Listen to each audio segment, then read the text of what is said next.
Some stories punch you in the gut, others remind you why you got up in the first place. Today, we've got both. Two stories about quiet rebellion, about the rules we inherit, and the ones we break to build something better. Because sometimes the real revenge is choosing peace, and sometimes the most dangerous person in the room is the one keeping receipts. Let's get into it. Story 1. Raised by rules. My dad had rules for everything, and I don't mean stuff like, don't stay out too late. I mean, there is one way to fold a t-shirt, and if you don't do it right, you do it again. He was a single father, raising me alone from the time I was 6. My mom left and never looked back. He didn't date, didn't drink, didn't complain. Just worked, cleaned, and barked orders like life was basic training. I wasn't allowed to eat without asking. Couldn't sit on the couch unless it was a holiday. He scheduled my homework, my shower, even my bedtime reading. Every second of my life had a rule. At first I thought it was normal. Other kids got grounded, I got drilled. He'd ask me questions like, what did you learn from this mistake? And I knew I wasn't allowed to say nothing. But the older I got, the more it turned into obsession. I couldn't sleep if my closet door wasn't shut.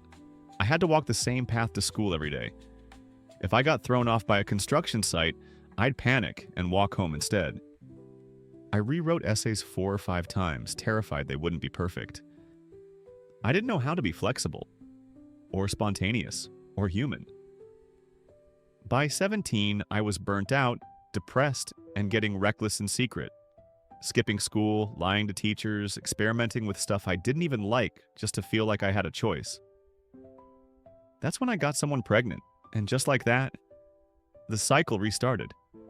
She left. I stayed, just like my dad. Only now I was a teenage single father, broke, scared, and repeating every rule I swore I hated. I even had a whiteboard for my son's daily schedule. My dad? He just looked at me like, now you get it. He still lived alone. Still had nothing on his kitchen counters but a coffee pot and folded napkins. Still told me what I was doing wrong, even as I tried to raise a kid of my own. For years, I didn't question it. I just functioned. Worked part-time, watched my son, cleaned, organized, worried. Then one day, I saw myself in the mirror at 35. Shirt tucked, face tired, dishes clean. And it hit me. I'm still just surviving. I'm not building anything. Not for myself, not for him. So I tried something, not big, not bold. I downloaded a coding app. I figured I'd learn one line at a time, one video tutorial a night after my son went to sleep. At first, I hated it. I didn't understand anything. I felt dumb, slow, and unoriginal, but I kept going. And something started to click. All those rigid habits I had, they worked here. They gave me structure. And for once, they weren't punishment. They were power. I stayed up nights learning to build, then designing, then working on an idea that wouldn't leave me alone. A tool that lets people build programs without ever learning code. I thought about all the other people like me, people who never got to be creative because they were too focused on following rules. And I built something for them. It took 2 years, but I launched it. Now I run that site full-time. I still raise my son alone, but there are no whiteboards, no punishments. Just reminders on our fridge that say things like creativity over control. I still fold my shirts the same way, but now I let him do his own thing. My dad still checks in, still critiques. But lately, he's different. Softer. He doesn't say much, but just once, he called me a good father. He said, "You broke the pattern?" I didn't know how. And that was the real moment I knew. The greatest thing I ever built.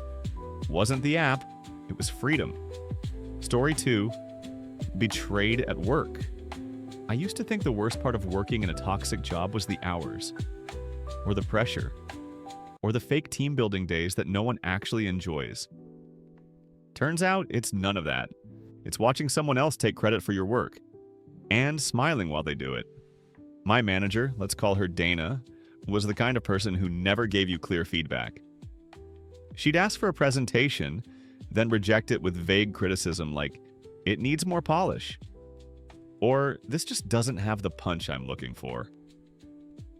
So I'd rework it again and again. Each time she'd find a new problem, but eventually she'd get quiet. And that's when I knew she was about to submit it as her own. She didn't even change the formatting, just swapped the header, added her name, and called it a day. At first I stayed quiet. I figured maybe this is just how the industry works. I was still new, still learning. But one day I got fed up. I knew Dana wasn't even reading my reports, so I added a fake section to one draft. Something completely made up about client outreach timelines. Even included a chart that didn't exist. And then I added a note at the bottom. It said, "This section is fictional. If you're reading this, congrats, you're the first." She submitted it anyway. A week later, the new department head joined and started reviewing past proposals.